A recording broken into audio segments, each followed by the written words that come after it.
जय माता की दोस्तों। आज मैं सुनाऊंगी नवरात्रि की चौथी देवी माँ कूष्मांडा की कथा।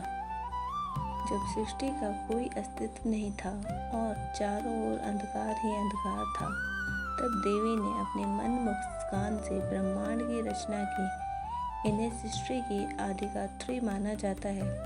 इनका स्वरूप अष्टभुजा है। वे हाथों में कलश, कमल, धनुष, बाण, गदा और अमृत पात्र धारण करती हैं। इनका वाहन सिंह है और इनका तेज सूर्य के समान प्रखर है।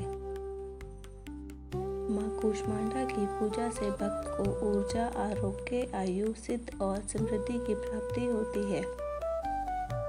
जब कुछ भी नहीं था, सृष्टि की रचना से पहले चारों ओर घना अंधकार था।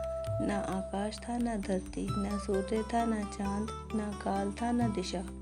सिर्फ शून्य था और उसी शून्य में केवल आदिशक्ति माँ दुर्गा का अस्तित्व था। जब देव, दानव या मानव कुछ भी नहीं थे, तब माँ दुर्गा ने अपनी मधुर और तेजस्वी मुस्कान से चारों ओर प्रकाश फैलाया। उनकी मुस्कान से एक दिव्य प्रकाश कण प्रकट हुआ। उसी प्रकाश से एक विशाल अंडाकार ब्रह्मांड की उत्पत्ति हुई।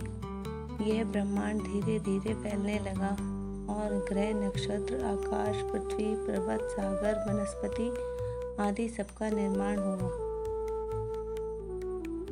इसी कारण ये कूष्मांडा कहलाई, जिसने अपनी हल्की सी उष्णता और मुस्कान से पूरे ब्रह्मांड को जन्म दिया। माँ कूष्मांडा का तेज सहस्त्र सूर्यों के समान है। वे अष्टभुजा देवी हैं। उनके हाथों में क्रमशः कमंडलू, धनुष, बाण, गदा, कमल, चक्र, जगमाला, अमृत कलश और वर मुद्रा रहती है।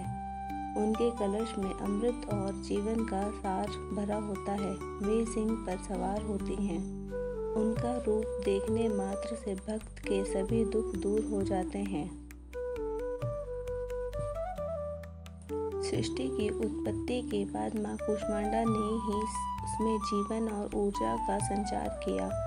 सूर्य, चंद्रमा और तारों को उन्होंने तेज और प्रकाश प्रदान किया। सभी देवी देवताओं और जीवों को शक्ति और जीवन दिया।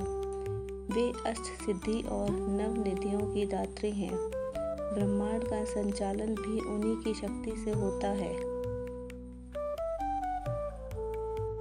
नवरात्रि के चौथे दिन माँ कूष्मांडा की उपासना होती है। इनकी पूजा से भक्त को नई ऊर्जा, तेज, स्वास्थ्य और सुख समृद्धि प्राप्त होती है। भक्त के जीवन से रोग, शोक और संकट दूर हो जाते हैं।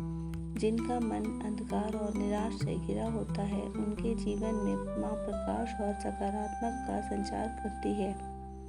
माँ कूष्मांडा सृष्टि की आदि दात्री है।